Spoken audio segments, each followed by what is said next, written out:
आता आपण rotary electrical ॲक्च्युएटर याबद्दल माहिती घेऊयात. रोटरी इलेक्ट्रिकल ॲक्च्युएटर हा स्लुईस किंवा गेट व्हाल्वसाठी उपयोगी असतो. इलेक्ट्रिकल ॲक्च्युएटर्समध्ये बेसिकली 4 महत्त्वाचे पार्ट्स आहेत.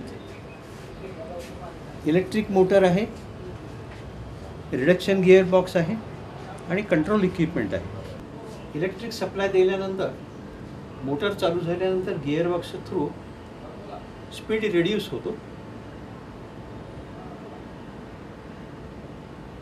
आणि व्हाल्वचं ओपन क्लोज होऊ शकतं. त्याच्यासाठी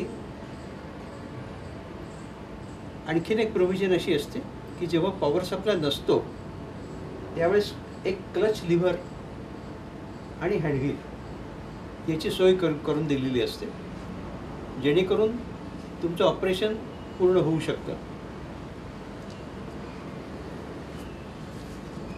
या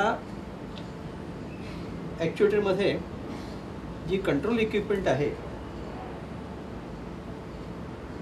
ही या बॉक्समध्ये असते आणि हे तुम्हाला साईटवरती या गोष्टी सेट करू शकता. यामध्ये बेसिकली 2 ट्रॅव्हल लिमिट स्विचेस असतात, जेणेकरून व्हाल्व फुल ओपन किंवा फुल क्लोज झाल्यानंतर त्यावरून मोटर स्विच ऑफ होऊ शकते. त्याचं सेटिंग अतिशय सिंपल असतं.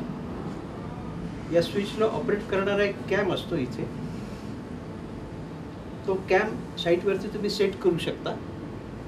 फुल क्लोज झाल्यानंतर क्लोजचा स्विच या कॅमच्या थ्रू ऑपरेट झाला पाहिजे. तसंच ओपनचा स्विच जो आहे तर व्हाल्व फुल ओपन झाल्यानंतर तो कॅम ऑपरेट झाला पाहिजे. अशा तऱ्हेने 2 स्विचेस ऑपरेट करू 2 स्विचेसमुळे व्हाल्व फुल ओपन किंवा फुल क्लोज ॲटोमॅटिकली होऊ शकतो.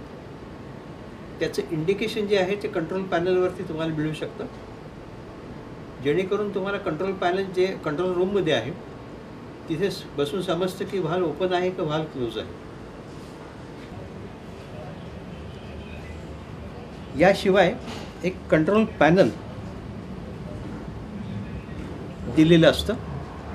कंट्रोल पॅनल तुम्ही किती लांब ठेवू शकता. इलेक्ट्रिक वायरच्या थ्रू त्याच्यातनं सप्लाय मोटरला मिळू शकेल. तुम्ही सप्लाय दिल्यानंतर मोटर सुरू झाली की व्हाल्व ओपन होऊ शकतो. उलट्या बाजूने सप्लाय दिल्यानंतर व्हाल्व क्लोज होऊ शकतो. व्हाल्व क्लोज किंवा ओपन झाल्यानंतर तो ॲटोमॅटिकली थांबला पाहिजे. त्यासाठी ट्रॅव्हल लिमिट स्विचेस दिलेले असतात.